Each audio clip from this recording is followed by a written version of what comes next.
All right, ladies and gentlemen, it looks like we're back. Life is good.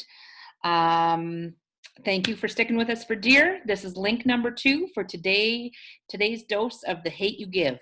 And remember that Star and her siblings have gone to surprise their mom at work with some food, and they've just said Grace says she keeps all the paper plates and plastic utensils that she keeps in a cabinet for days like this.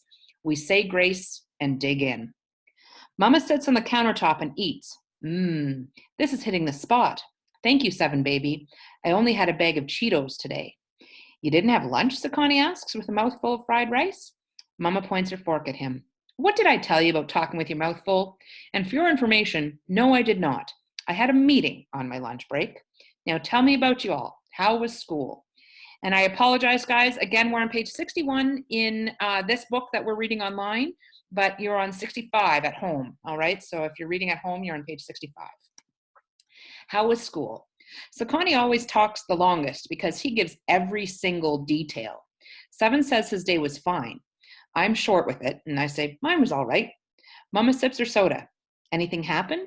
I freaked out when my boyfriend touched me, but nope, nothing. Miss Felicia comes to the door. Lisa, sorry to bother you, but we have an issue up front. I wonder what the issue could be. But notice that the font on this word is italicized. That means it's important. All right, so we italicize font when we want to stress that something's important. So there's an important issue up front. I'm on break, Felicia. Don't you think I know that? But she's asking for you. It's Brenda, Khalil's mama. My mom sets her plate down. She looks straight at me when she says, stay here. I'm hard-headed, though. I follow her to the waiting room. Miss Brenda sits with her face in her hands. Her hair is uncombed, and her white shirt is dingy, almost brown. She has sores and scabs on her arms and legs, and since she's real light-skinned, they show up even more. Mama kneels in front of her. Bren, hey. Miss Brenda moves her hands. Her red eyes remind me of what Khalil said when we were little, that his mama had turned into a dragon. She claimed that one day he'd become a knight and turn her back. It doesn't make sense that he sold drugs. It really just doesn't make sense. I wouldn't have thought his broken heart would let him. My baby, his mama cries. Lisa, my baby. Mama sandwiches Miss Brenda's hands between hers and rubs them, not caring that they're nasty looking. I know, Bren. They killed my baby. I know. They killed him. I know.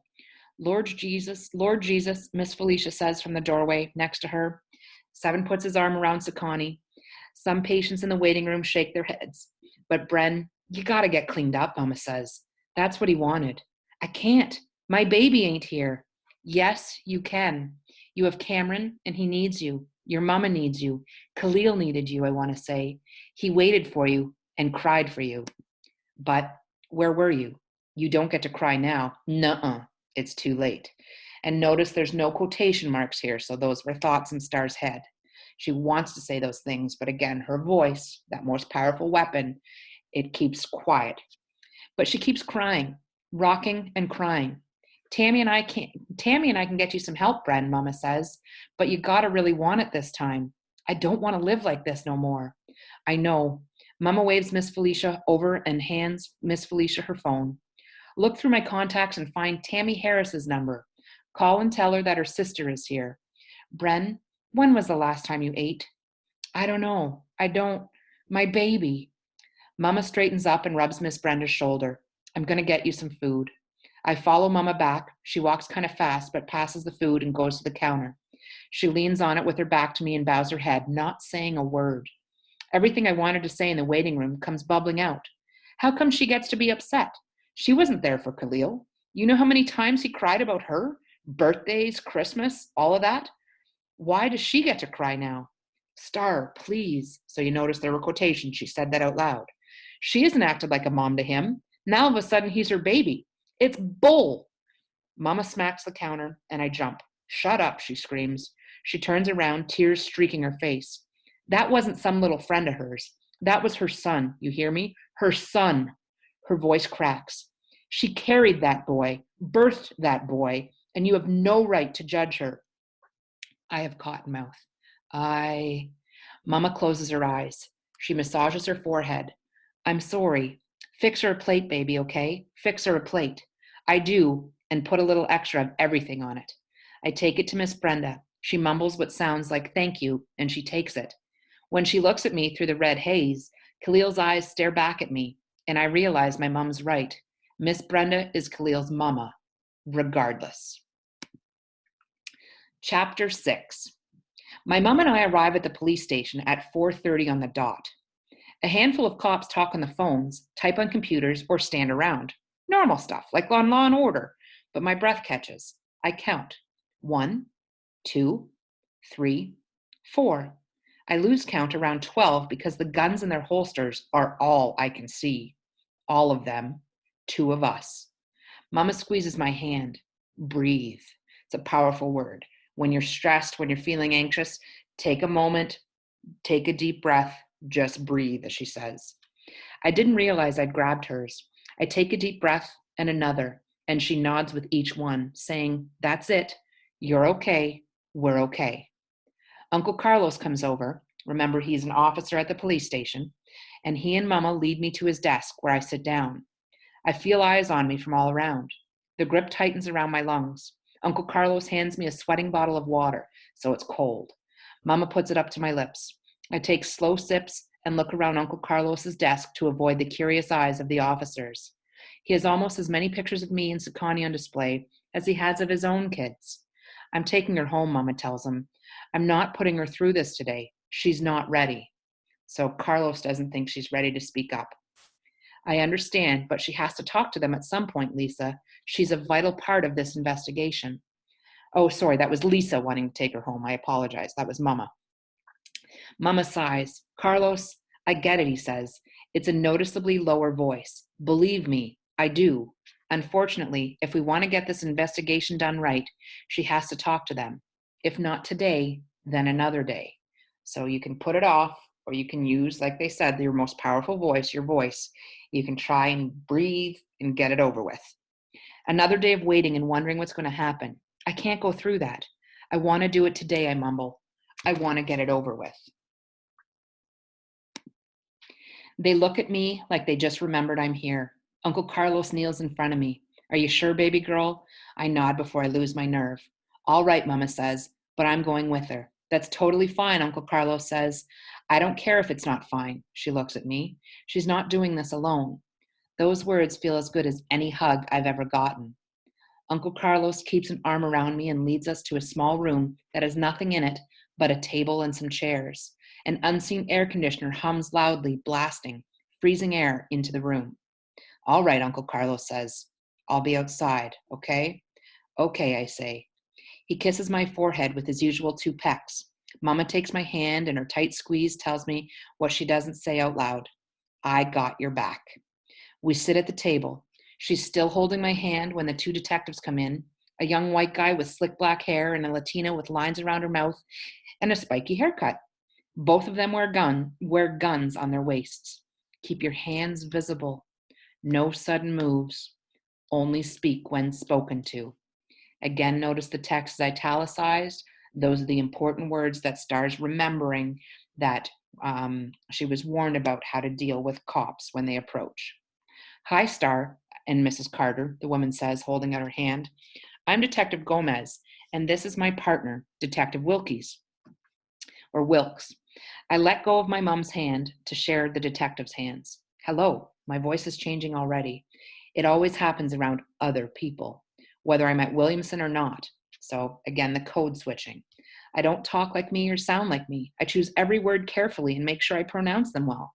I can never ever let anyone think I'm ghetto. It's so nice to meet you both, Wilkes says.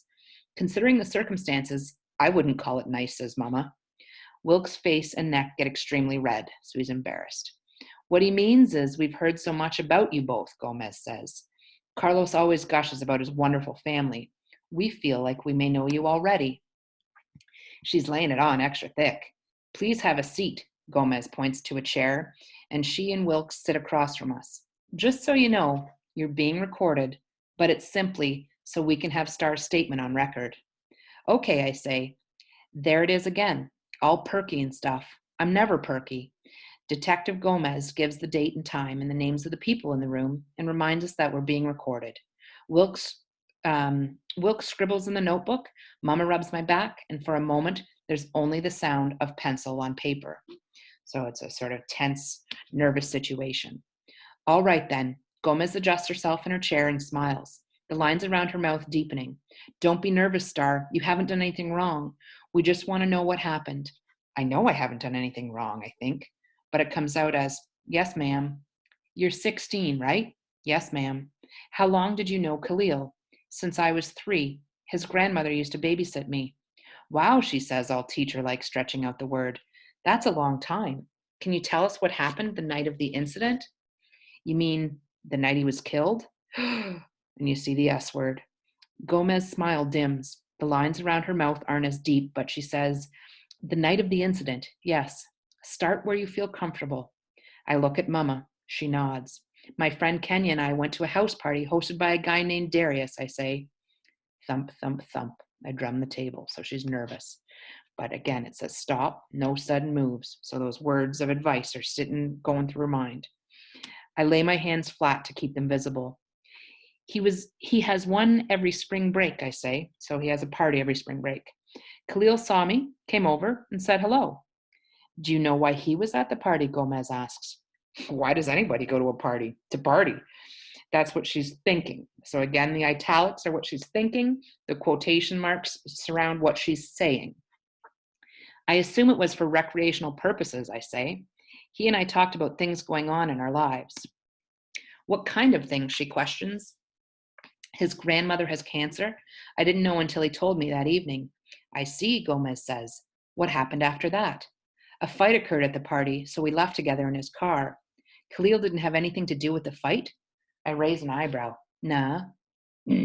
Proper English. So she's trying to correct herself to continue code switching. I sit up straight. I mean, no, ma'am. We were talking when the fight occurred. So I'm going to pause there because, as you know, our timer is about to go off again. We will continue with this testimony, or well, I guess it's not really testimony, but she's giving her side of the story. They're not at the court. They're at the police station. So it's not a testimony. She's just giving her side of the story with the police. We'll continue with that tomorrow. Don't forget to check your novel project or your For the Love of Reading project. There are lots of steps there that you could certainly use the Hate U Give, the reading we've been doing, to answer those steps and activities. Yes, we're learning from a distance, but again, keep that in mind. We're still learning. So make sure, try your best to submit an artifact by the end of the week. And don't forget, Dear will continue again tomorrow when we'll hear more of Star's testimony or Star's recollection of the events then. Take care and stay safe.